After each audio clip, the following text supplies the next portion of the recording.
Bapa, kami bersyukur pagi hari ini di dalam anugerah dan kemurahan-Mu Engkau boleh menghadirkan setiap kami untuk beribadah, baik kami yang ada di dalam ruangan ini ataupun kami yang sementara live di rumah Tuhan Yesus. Kami menyerahkan untuk waktu dan pemberitaan firman, kiranya Tuhan memberkati. Tuhan, biar hati kami menjadi seperti tanah yang subur, yang siap ditaburi firman, yang akan bertumbuh di dalam setiap aspek kehidupan kami, Tuhan Yesus. Terima kasih Bapa di sorga, ini doa kami, dalam nama Tuhan Yesus kami berdoa, amin. Baik, salam, selamat pagi Bapak Ibu yang dikasihi Tuhan, semua bersuka cita, amin. Mari kita membuka satu bagian firman Tuhan, dua bagian maksudnya dalam kitab Amsal, Amsal 25 ayat 12 dan kemudian Amsal pasal 28 ayatnya yang ke-23. Saya akan membacakan bagian firman Tuhan ini bagi kita sekalian. Amsal 25 ayat 12 dan kemudian Amsal 28 ayat 23. Teguran orang yang bijak adalah seperti cincin emas dan hiasan kencana untuk telinga yang mendengar. Kemudian Amsal pasal 28 ayatnya yang ke-23.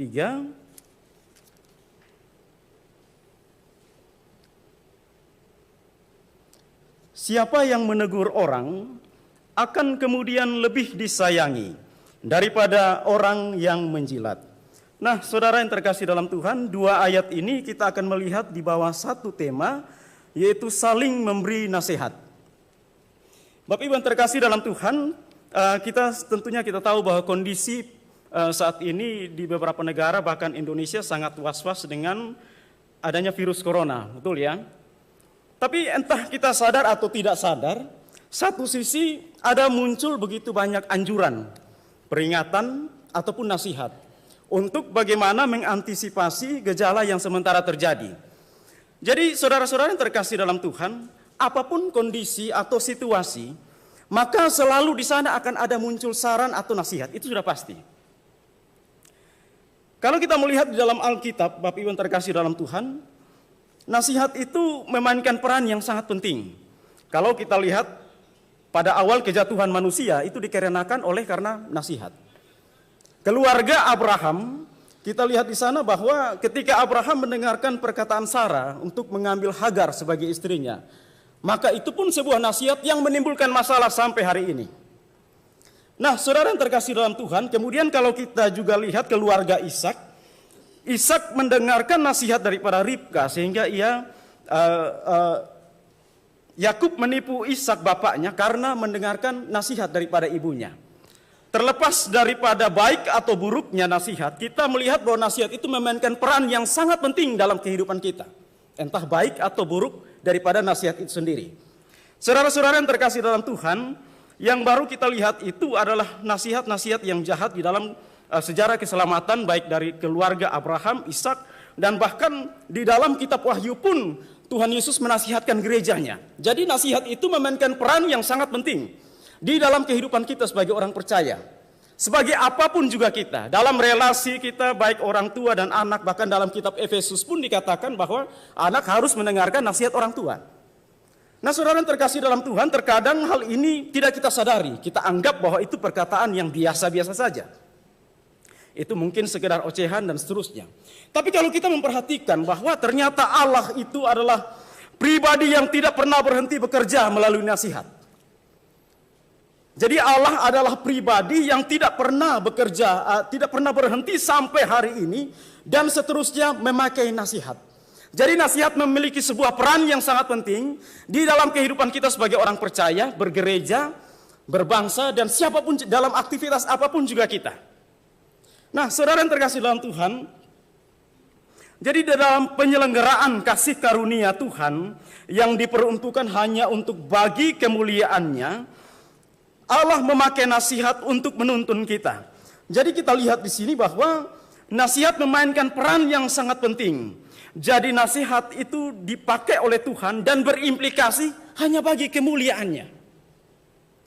hanya bagi kemuliaannya. Jadi setiap yang Allah lakukan itu selalu berimplikasi hanya bagi kemuliaannya. Kita diciptakan dengan satu tujuan untuk kemuliaannya, tidak ada tujuan yang lain. Dalam konteks itulah, untuk sampai pada kemuliaan itu, maka Allah memakai nasihat. Nah, saudara-saudara yang terkasih dalam Tuhan, di dalam 2 Korintus 5 ayat 27 ayat 20 firman Tuhan berkata di sana, Paulus mengatakan kepada orang-orang yang ada di Korintus bahwa jadi kami ini adalah utusan Kristus. Seakan-akan Allah menasihati kamu dengan perantaraan kami. Berilah dirimu didamaikan. Nah, saudara yang terkasih, Paulus juga melihat peran nasihat di dalam konteks relasi orang percaya dengan Tuhan. Nah, Bapak Ibu yang terkasih dalam Tuhan, mengapa sehingga nasihat itu begitu penting, sehingga nasihat itu sangat penting bagi kehidupan kita. Nah, saudara, kalau ketika Tuhan memakai nasihat, maka nasihat itu mengasumsikan akan sifat-sifatnya Tuhan, gitu. Jadi Allah itu memiliki natur baik keadilan, kebenaran, kekudusan yang beroperasi itu melalui nasihat. Dia bekerja melalui nasihat. Sifat-sifat Allah itu dikatakan bahwa beroperasi melalui nasihat. Jadi perubahan itu dimungkinkan melalui nasihat. Karena nasihat itu mengasumsikan akan pribadi Allah yang sementara bekerja. Itu pasti. Nah, saudara-saudara yang terkasih dalam Tuhan, jadi perubahan itu dimungkinkan ketika nasihat itu di tangan Tuhan, dan nasihat itu dibicarakan oleh orang percaya. Nah, saudara yang terkasih dalam Tuhan, kita lihat kitab Amsal yang sudah kita baca tadi. Jadi poinnya di sini yang mau disampaikan adalah bahwa Allah bekerja melalui nasihat, sehingga nasihat itu memperanggapkan sifat-sifat Allah, dan perubahan itu dimungkinkan pasti terjadi. Di dalam kitab Amsal yang sudah kita baca, teguran orang bijak adalah seperti cincin emas dan hiasan kencana untuk telinga yang mendengar. Kalau kita memperhatikan ayat ini, maka ada 3 hal yang tersirat di dalam ayat ini, yaitu koreksi yang benar. Koreksi yang benar, kemudian teguran yang diucapkan tepat pada waktunya. Orang yang mau menerima kritikan ataupun teguran. Kalau kita membaca ayat itu, maka ketiga hal ini tersirat di dalam Amsal pasal 25 ayat 12. Teguran orang bijak adalah seperti cincin emas dan hiasan kencana untuk telinga yang mendengar. Saudara, dari kitab Amsal ini saya ingin kita melihat satu bagian di dalam kitab 1 Samuel pasal 25. 1 Samuel pasal 25 ayat 2 sampai dengan 43. Teguran orang benar seperti hiasan kencana bagi telinga yang mendengar. 1 Samuel pasal 25 ayat 2 sampai 43. Kalau kita membaca kisah ini, kita tidak akan membaca semuanya. Tapi kita melihat dalam bagian ini bicara tentang Daud, Nabal, dan Abigail dalam kisah ini. Nah, saudara yang terkasih dalam Tuhan, kalau kita membaca kisah ini, maka Nabal itu dikatakan seorang yang sangat kaya. Ia memiliki perusahaan khususnya pengguntingan bulu domba pada waktu itu. Dia punya banyak karyawan, dia punya banyak anak buah. Tapi Nabal ini juga dikatakan orang yang bebal. Satu sisi Nabal ini orang yang sangat kaya, orang yang sangat bebal, tetapi ia memiliki seorang istri yang bernama Abigail, seorang yang cantik dan pandai berdiplomasi. Itu Abigail. Nah, kehadiran Daud di Maon, yaitu tempat tinggal daripada, atau di Karmel, tempat perusahaannya Nabal. Nah, kehadiran Daud itu sebagai seorang pelarian di sana karena dikejar Saul untuk dibunuh. Kehadiran Daud pada waktu itu dengan orang-orang dan juga dengan tentaranya di sekitar daripada pengembalaan daripada Nabal itu menciptakan rasa aman. Menciptakan rasa aman sehingga anak buah daripada atau gembala-gembala daripada Nabal itu pun juga mengatakan bahwa mereka memiliki rasa aman karena kehadiran Daud, sehingga tidak ada yang mencuri, merampok akan domba-domba mereka. Nah, satu waktu kisah ini dikatakan bahwa Nabal ini mengadakan panen gitu ya. Jadi dia menggunting bulu dombanya dan dia sangat bersukacita, dan setelah Daud mendengar hal itu, ia mengirimkan utusan untuk menyampaikan selamat. Tetapi apa respon Nabal? Nabal memaki-maki gitu ya Daud ya. Ada sekarang itu kan banyak hamba yang lari daripada tuannya dan seterusnya. Kemudian anak buah daripada Daud mereka pulang dan mereka memberitahukan hal itu ucapan-ucapan Nabal itu kepada Daud, dan Daud mengambil keputusan untuk menghabisi semua laki-laki yang ada di sana, termasuk Nabal. Jadi ia membawa kira-kira 400 orang untuk membunuh Nabal dan juga orang-orang laki-laki yang ada di sana. Nah, niat daripada Daud ini diberitahukan oleh seorang bujang kepada Abigail. Abigail melakukan sebuah tindakan yang berlawanan dengan tradisi pada waktu itu sebagai seorang perempuan. Ia kemudian mengambil makanan dan kemudian pergi bertemu dengan Daud di tengah jalan, dan ia mengadakan diplomasi di sana. Nah, saudara yang terkasih dalam Tuhan, dapat kita lihat apa yang dikatakan oleh Abigail dalam percakapan dengan Daud adalah sebuah nasihat. Saudara yang terkasih dalam Tuhan, singkat cerita Daud ini pun akhirnya memuji Abigail karena kebijaksanaannya. Ia mengatakan di dalam ayat 32, "Terpujilah Tuhan Allah Israel yang mengutus engkau menemui aku pada hari ini.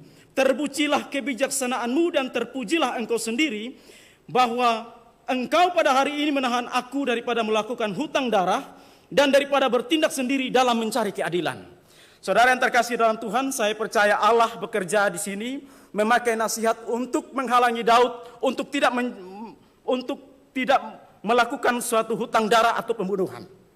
Jadi ini peran nasihat terhadap Daud begitu penting, saudara yang terkasih dalam Tuhan. Daud dikatakan menerima nasihat itu, artinya perubahan itu dimungkinkan karena ada nasihat. Di sini Abigail mengatakan kepada Daud dalam konteks janji Tuhan dengan Daud itu diingatkan. Saudara yang terkasih dalam Tuhan, saya percaya di sini ada kasih, ada keadilan, ada pernyataan hukum. Di mana Daud direlasikan dengan Tuhan dalam konteks janji bahwa dia akan menjadi raja. Saudara yang terkasih dalam Tuhan, Abigail adalah seorang yang sangat bijaksana. Ketika ia pulang kembali ke rumah, ia dapati Nabal itu sedang mabuk. Sehingga peristiwa ini dia tidak menceritakan, tunggu sampai besok pagi. Setelah Nabal itu sudah tidak mabuk lagi, baru dia ceritakan kisahnya. Dan apa yang terjadi? Ketika Nabal mendengar hal itu, maka berhentilah jantungnya pada saat itu. Ia mati.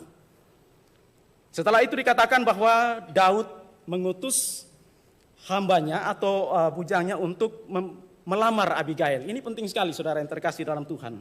Kalau kita membaca kisah ini, seolah-olah Abigail itu cepat sekali ia memberikan jawaban. Saya sempat memikirkan bahwa kenapa sehingga Abigail itu kok cepat sekali dia memberikan jawaban iya terhadap Daud, terhadap lamaran Daud. Saya pikir memang Daud adalah orang yang sangat berkarisma. Dia seorang yang sangat berwibawa. Tetapi yang lebih penting adalah Daud seorang laki-laki yang punya telinga untuk mendengar orang lain. Seperti kitab Amsal tadi katakan bahwa seperti hiasan kencana bagi telinga yang mendengarkan, itulah nasihat.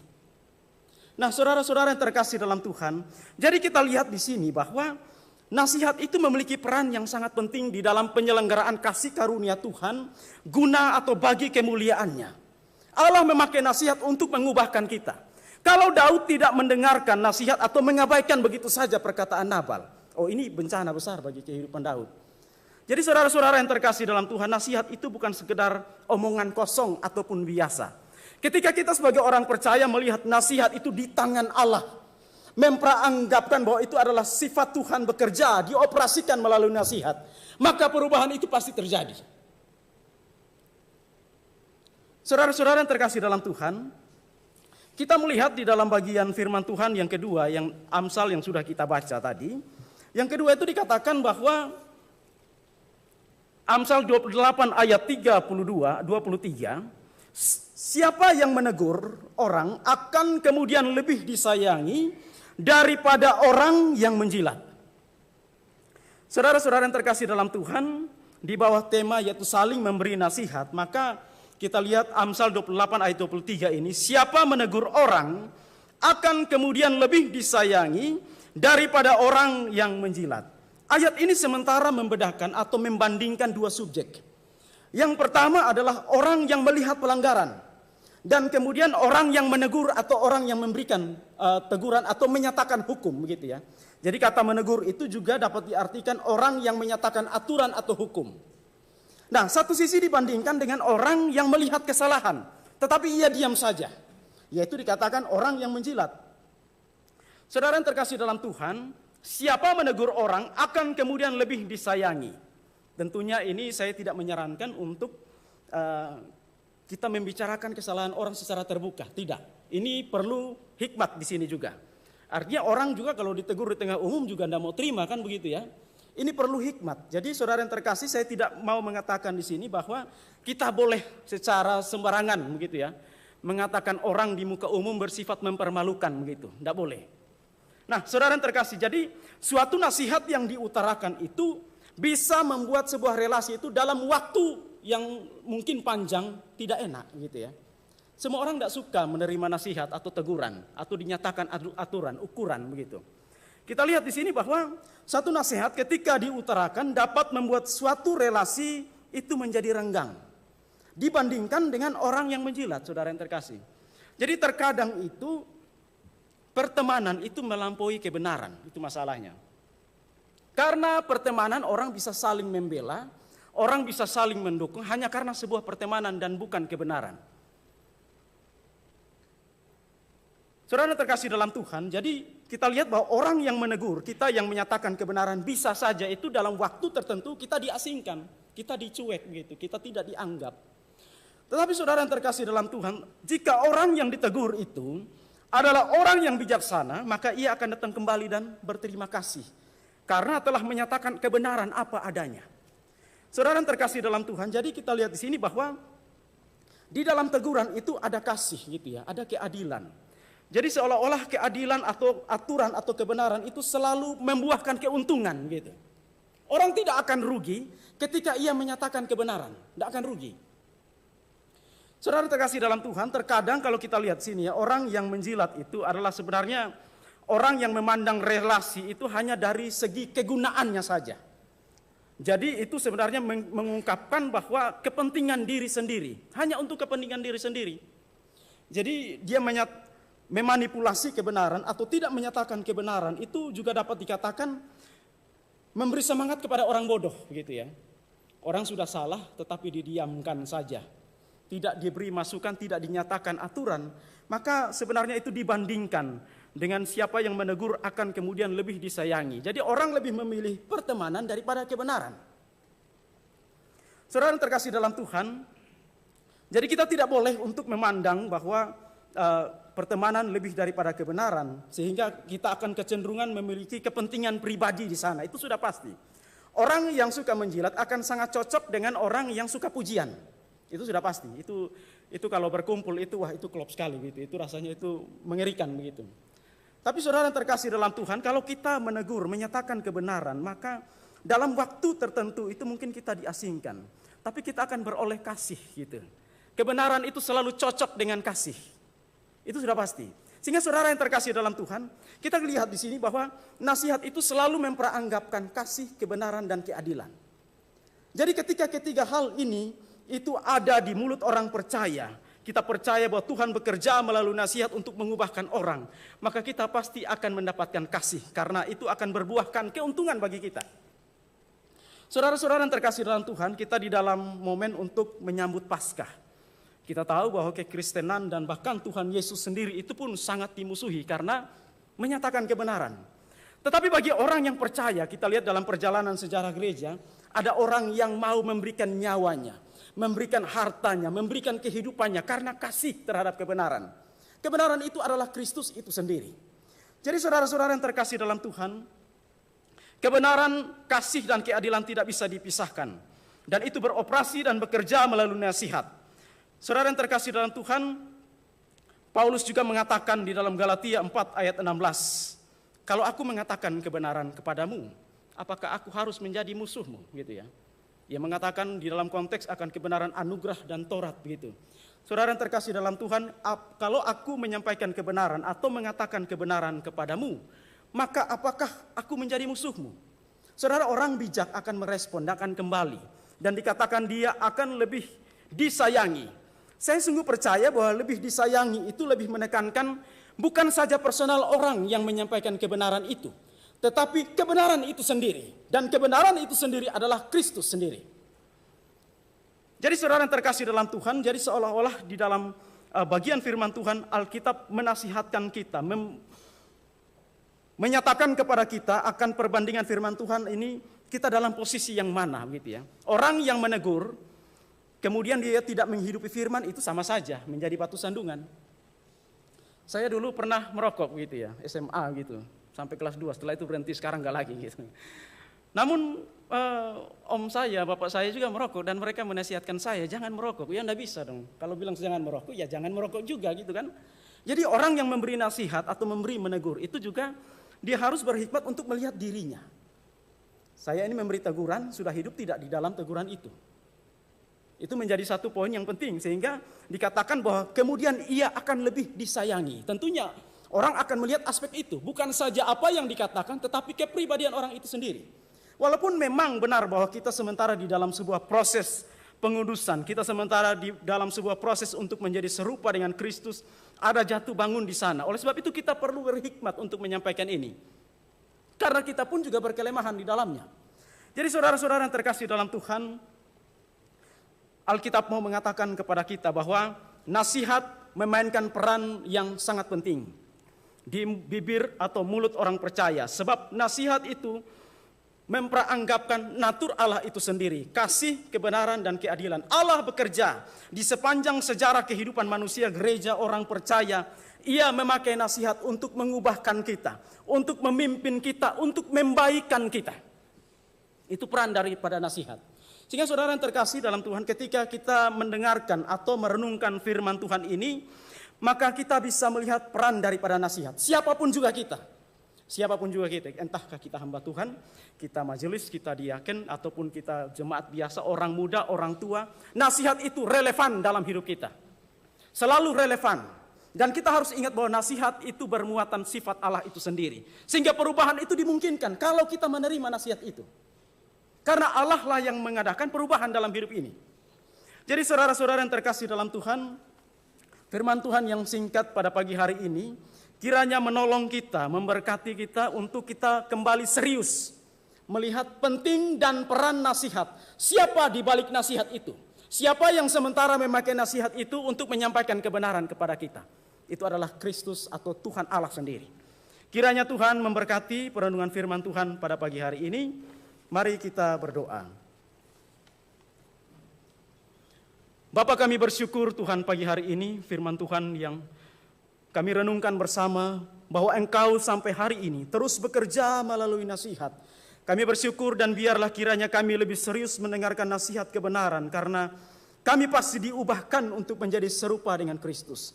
Terima kasih Bapa di sorga, kiranya Tuhan menolong untuk problem virus corona yang sementara merebak ini agar kami boleh menyikapinya dengan bijaksana. Mendengarkan berbagai banyak nasihat, terutama nasihat firman Tuhan bagi kehidupan kami. Terima kasih Bapa di sorga, kami percaya Engkau bekerja lebih daripada apa yang kami doakan dan kami pikirkan. Dalam nama Tuhan Yesus kami berdoa dan bersyukur. Amin.